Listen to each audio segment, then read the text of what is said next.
বাংলা বাজার আমাদের এলাকায় কীর্তন চলে এই অবস্থায় বাড়িতে কেউ না থাকার কারণে হানি ইন্ডিয়ার কাছে ইন্ডিয়ার নাম তো চাই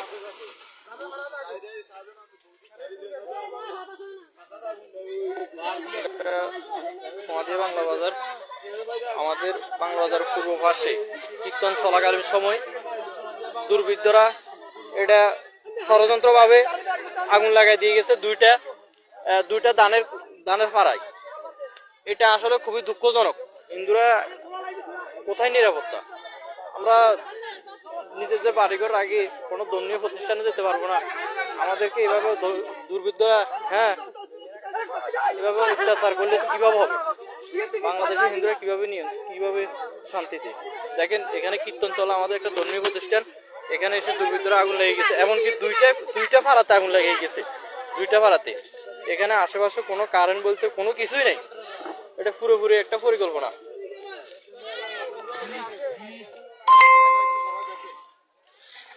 কীর্তন চলে এটা পুরোপুরি একটা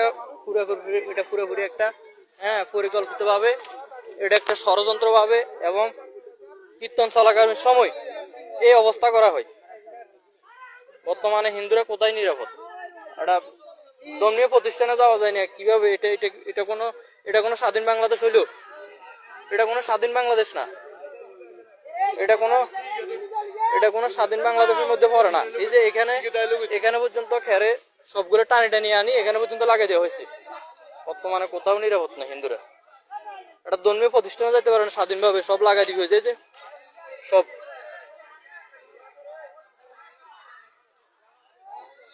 ফুরে ছাই হয়ে গেছে।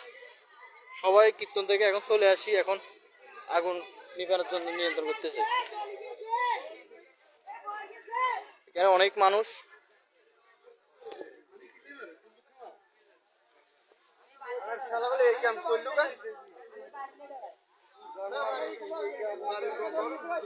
জানি না কে কাম করছে।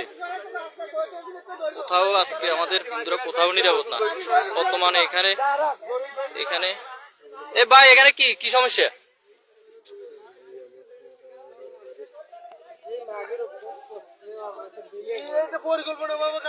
এটা পরিকল্পনা। এটা যেমন আরেকবার একটা ধর্মীয় প্রতিষ্ঠানের সময় হয়, একটা দুর্গাপূজার সময় কত বড় একটা অঘটন ঘটে গেছে, এখন একটা কীর্তন চলাকালীন সময় এখন একটা অঘটন ঘটে গেছে। এটা একটা পরিকল্পনা না? এরা এইসব কাজ করে কারা? এরা কি মানুষের কাতারে পড়ে? এরা কি মানুষ নামে জানোয়ার? এরা